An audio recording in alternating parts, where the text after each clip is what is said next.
Hello, guys, lovely people. Welcome to my life, my story with David. Today we happens to have here a gentleman who have seen it all. We are here to have a chat. We are here to know what he has been through. We are here to know his life story. Help me as we welcome or introduce our brother Ni. Hello, Ni. We'd like to know your full name. My name is Emmanuel Ninote Okran. Emmanuel Ni Note Okrai. Thank you. Thank you very much, sir. You know, as we said, this is my life, my story. We like to know or like to learn something about your life experience. But before we proceed, we like to know about growing up in Tema, growing up in Ashaiman, growing up in Accra. Where did you grow up? Actually, I was born and bred in Tema Community 2. That is where all my parents live. Okay. They were also even born there. I'd like to know how was life like growing up in Tema? Tema is a place like, when you are growing up from Tema, those times that we are coming up from Tema, we feel very happy. There are a lot of things, a lot of participations, you understand me, not like today. I'd like to know a bit about your educational background as well. I started my primary school from Tema also, St. Paul's Methodist, St. Paul's Methodist Church, Methodist, the Catholic at the community, 5 community too.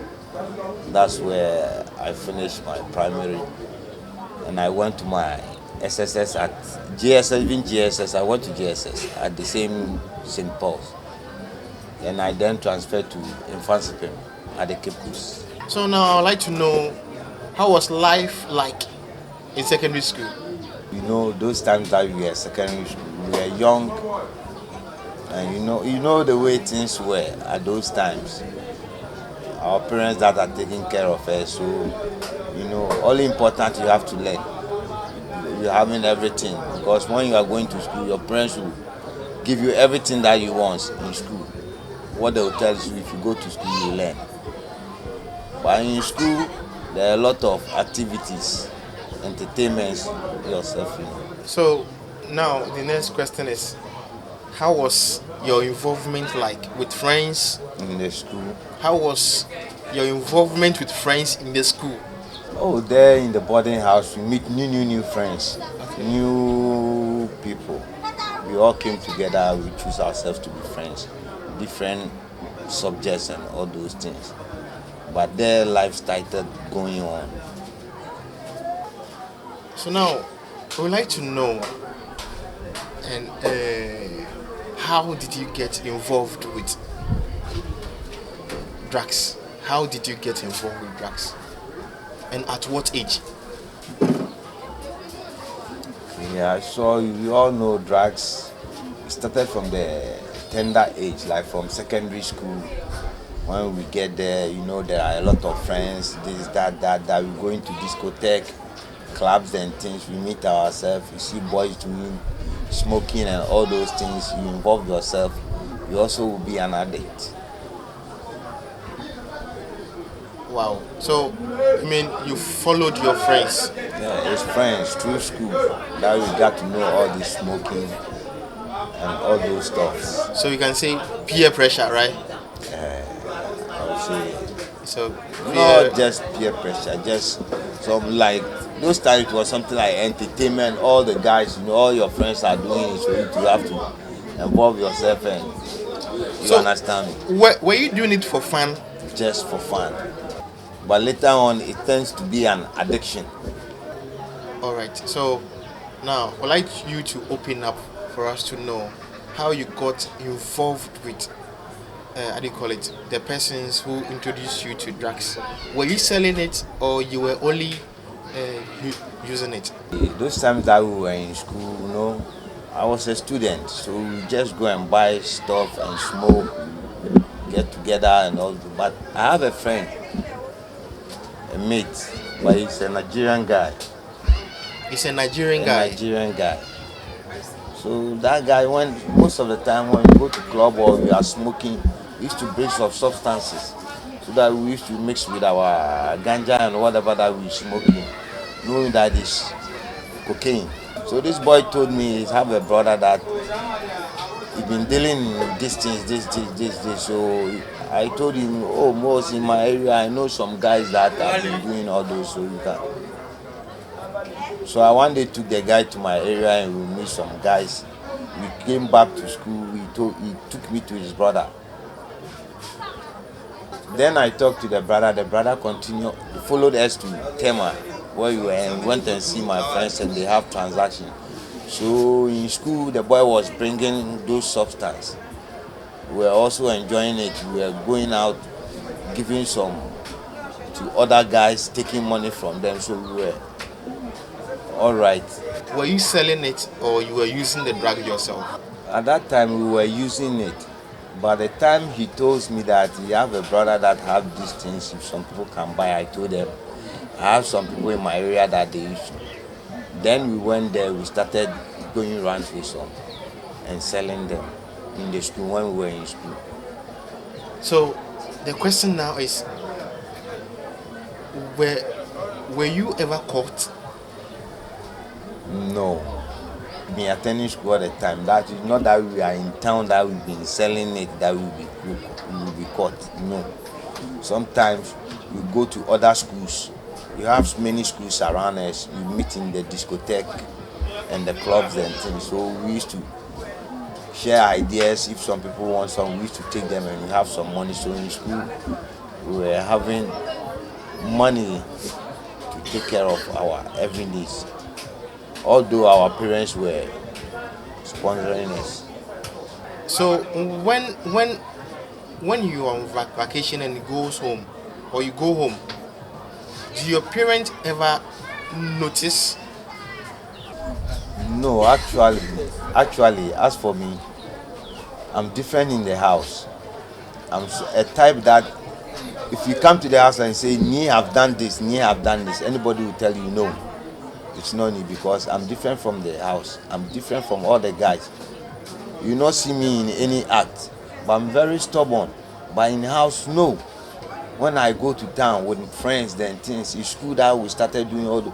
So when I get to school or we go to any entertainment or you see other things, clubs and things, yes. But in the house, no. So your parents were not in the known that their son is into drugs or is using drugs? Actually, women are very fast. As for my mother, she's been noticing some changes on me, but my daddy, no. And the way I am, you will not suspect me that I've been doing this or I've been doing that. But my mother always used to me, you used to eat a lot. You used to do this time, did that. But my daddy, because my daddy was a captain, so he was not with us all the time. But my mommy, nobody influenced her that I'm smoking. If you tell her that I'm smoking, he tell you no, me doesn't do that because I don't do anything for you to think I'm like this. When you send me, anywhere that you send me, I will go. Anywhere that you send me, I will. Anything that you tell me to do, I will do. So you don't have any mistake on me. The conversation is getting interesting. It's getting interesting. So we'd like to know, after completion of Infante Pimp, right? After completion of Infante Pimp, did you ever further your education? Because you saying that your dad was a captain in a vessel, I will understand that he will try to push you for you to further your education. Let us know. Did you further your education and what happened? Okay, when we were in school, most of our friends, when we were on vacation, they used to go to Europe and come all the time. Most of my friends. So it was my intention to go to Europe. That was my mind. I want to travel outside the country. So when we finished school, my daddy got me a job in his vessel. So I was working in the vessel, West Coast. Then I met my cousin. He told me, your visa is ready. Why? That time I finished my mandatory, so I'm doing my officer's course. So my daddy want to focus. So the visa has come, but my daddy doesn't want to give me the visa. He wants me to go to the school. So my cousin told me I went there I fight with him. So we were not talking. Today he came to the house to tell me, prepare yourself and go and lead me. He took me to the airport. So I thought we are going to receive somebody is coming that we're going to. There he told me, this is your passport, this is money. You are going to give the money to your auntie or your uncle when you get there, this, that. That's the way I got outside the country when I finished.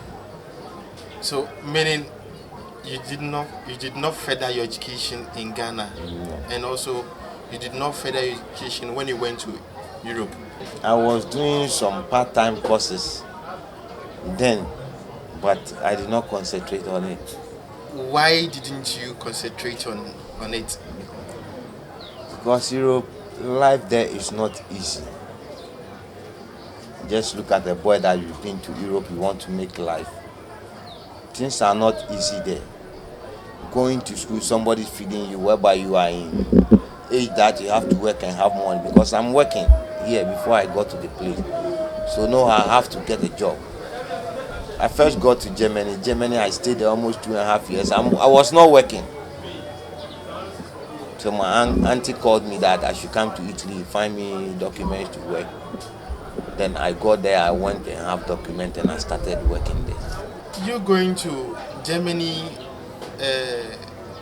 without working for 2 years, 2.5 years, did you regret leaving your work here in Ghana and going to Europe without work?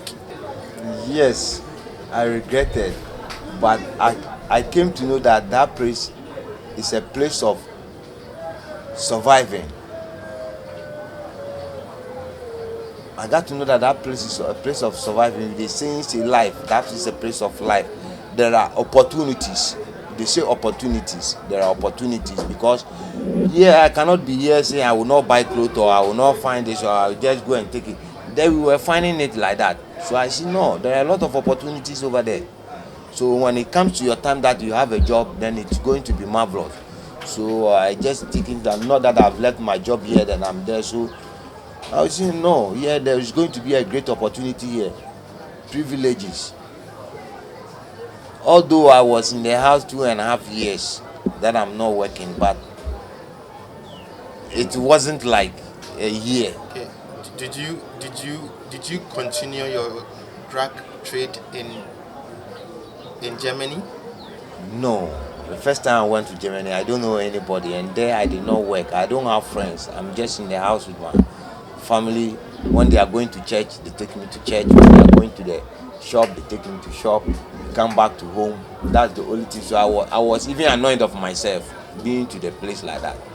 Till I get to Italy, that I have documents. I was working, associating with friends, having friends. Yes, that is where I saw that yes, now you can make something life. Meaning you went to Italy before you find something doing with your hands. Yes, there I got my document. Before I went there, they had prepared a document for me. So I got a document. First, I got a job. So, what job was that? It was metal mechanical job. They called it Fandaria. Right. So, in Italy, how did you end up doing drugs in Italy? Just run it down. I'm not cutting you. So just run it down. How did you get involved with the drugs? There actually, when I got there, that my aunties find a job for me. I met friends, even friends that I know them in Tema, in the communities. I met a lot of friends. Those in Tema, I don't even know them, but we meet together. I'm from here, there. So through that job, I met a lot of friends that we entertaining ourselves, we going to discotheque and all those things, and telling me this is not a work that we've been doing that we have money. They have a lot of jobs that we can do and have money. Meanwhile, they were in drugs. They were in drugs at the same time, dealing in drugs. So I started working with them, and they showed me how to move with them and work. Showing you how to, or showing you the way Because I might have know that you asked them to show you the way of making money in Italy. How was your first consignment like? It was not my idea that I'm telling them to show me the way to make money, but it makes like they were my friends. Whatever that they do, I do with them. I sleep with them. I do everything with them. So we used to go outside the country, even Italy, we travel other part of the country and come back, go to the club and come back. So anytime they want me also to do whatever that they are doing, it's where they were going, they took me along and they showed me how they were working. Can you explain to us how you brought your first consignment? I think I might have know that you went with them. So how did you bring your first consignment to Italy or to your mafia in where you were staying? At where you were staying? The first time that they took me to the place, I couldn't because I can't do it. But we came the second time. Everybody have his money that they have to give him. I don't have that money because we went. You have to bring your. So the second time I know. The third time I said no. I'll follow you people. The way they did it, I did it the same thing and I brought it. Then I see no. Then this is a game I can do it because within just some short time I have $10,000. Then what is it? Then I have to make it a way that I have to follow them doing it. And I started working with them. In Europe, in Germany, or in Italy, did you ever make a family? I have a wife and son living in Italy, Brescia. We were communicating all the time. We used to talk. During your drug dealings, were you ever caught?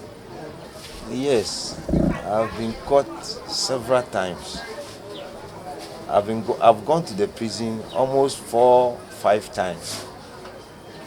My first time I was caught at Macpensa, and I went to Campobello. 5 years. I got 4.5 years. I've gone to 5 years. I've gone to 2 years. 2 years, 3 years. Because there, the 1,001 that are not working, 1,001 they are not working, sleeping on the street and abandoned houses and all those things. So in prison you see these Arab boys. Most of the boys, they will go out. It will not within 2 months they will come back because in the prison you find nice facilities. You will not feel cold when you are sleeping, exercising your body. If you want to work, you work. They will be paying you every month. When you are going out, you have your money in your envelope. You take it outside. You want to buy your car, you want to buy waiting, you bring it to Africa, you buy it and bring it.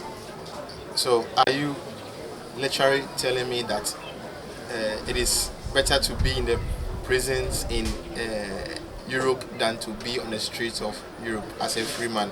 Not like that, because in town, that's why I'm telling you that there are opportunities. When you say opportunity, there are a lot of opportunities. Anything can let you have money at any time.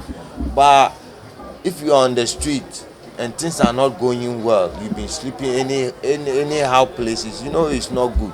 You are not working, you don't even have documents. Then it's better you have a place being that you have good job doing that they will pay you. So how is your family involvement whenever you are being arrested and sent to jail? In that place, when I got such a problem, I don't call anybody in my family member because I have friends that I'm working with. They are the people that will come around me. They'll be calling me, writing letters. They'll send some lawyers and other things to me. I don't call any family member because just imagine to call my family member, tell him this is where I am. This is the problem. What problem that I did? Just how look the way she or he will feel. So I don't tell them any. For the first time, they were telling me, my aunties, my uncles were telling me, this is where you are going, we don't like it. This French, we don't like it. This. Oh, I say no, that, because I can see how a boy like me that have come to the Europe on the street, I have to make things on my own. Then you want to sit on my happiness. No. Important, I've got a job, I've got friends, so I started me. So I'm even afraid to call somebody and tell him or her that I'm here. What happened? I say this is it. So I don't call anybody. Before they will see I'm out, I've come and visit you. Where have you been? I'm at this place. I'm working at this place. Fine.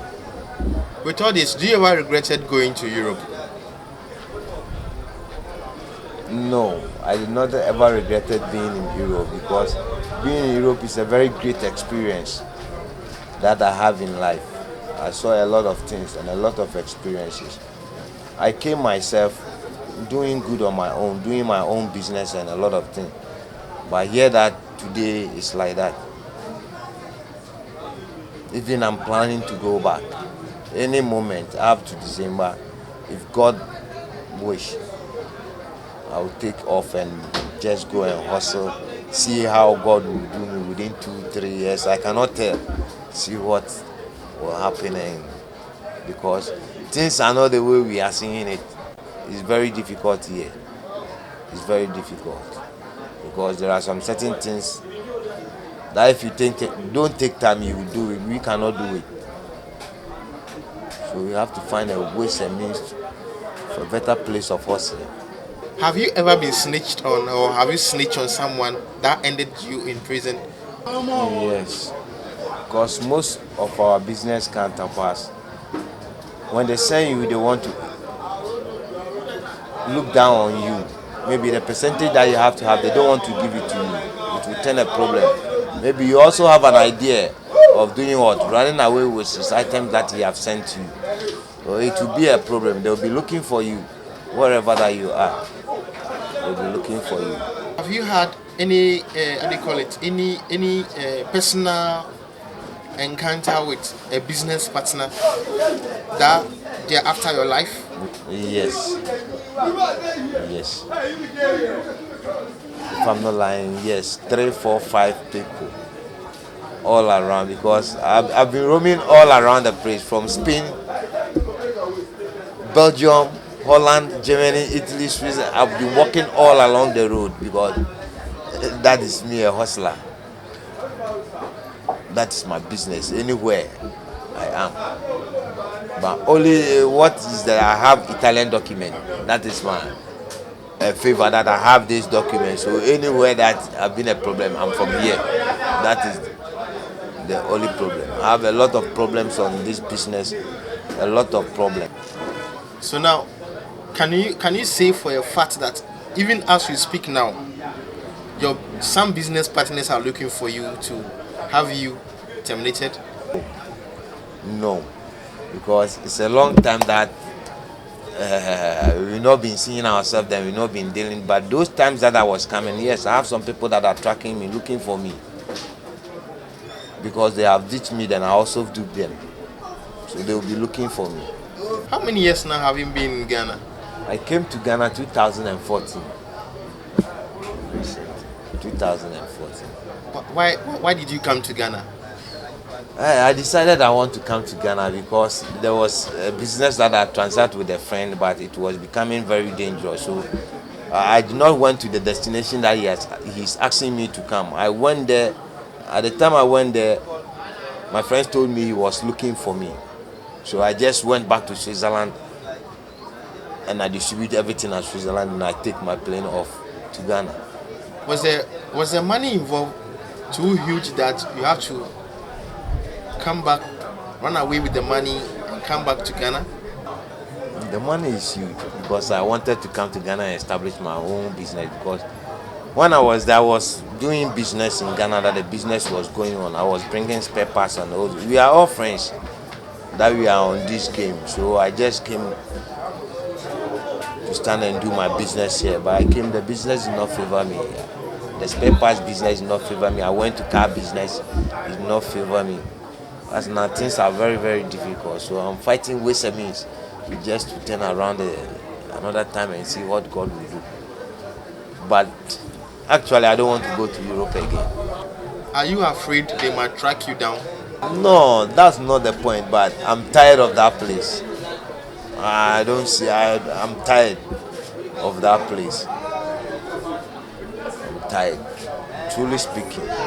At the time my daddy died, I have two chances to be in Holland, to be in Germany, but I said I'm tired. I don't want that place. You just go and start from the scratch and I'm tired. And then I would like to go to a place that nobody knows me and I don't know there. So now that you are in Ghana, what are you doing currently? Currently, what are you doing to earn yourself some money? What are you doing now? And now I'm doing one or two business, but it's not enough for me. It's just a hand and mouth job. But I'm praying God is going to open a way. That is all my prayers. Do you ever regret entering into drug peddling or drug use? Do you ever regret? Actually, yes. Because if I say no, I'm lying. Because if I see what I've wasted for the past time, if I wasn't in drugs, it will not be ending me like that. I'll be far better. But because of this situation, I'm not like the way I am. Most of my friends self, I cannot even go back to them because, do you understand me? Yes. So now, what is your advice to the young guys and ladies who are into drugs or who want to enter into drugs? What's your advice to them? All what I can tell them is that they should stay away from drugs because it's not going to help them. It will later on disgrace them. Find themselves where they shouldn't be finding themselves. Should be get very careful about those that they tell them about drugs. It's not good. I would love to ask one more question, but I think it's okay. It's okay for now. When when we meet Nee again, then I ask that question. I would, I would have wanted to ask him, has he ever been to prison in Ghana here? But I think time is fast spent, so I don't know if he would like to answer that question or not. Would you like to answer that question for us? No. In Ghana, yeah, I've been in police custody, but for prison, no, I haven't been to prison before. There you have it. You heard it. He's been through a lot. Life has not knocked him down yet. He's not giving up. He shouldn't give up. He's praying that he will come out of this addiction. Nee, thanks for coming on my life, my story. Thanks for sharing with us your story. Thank you too. Thank you very much. So there you have it. Adios.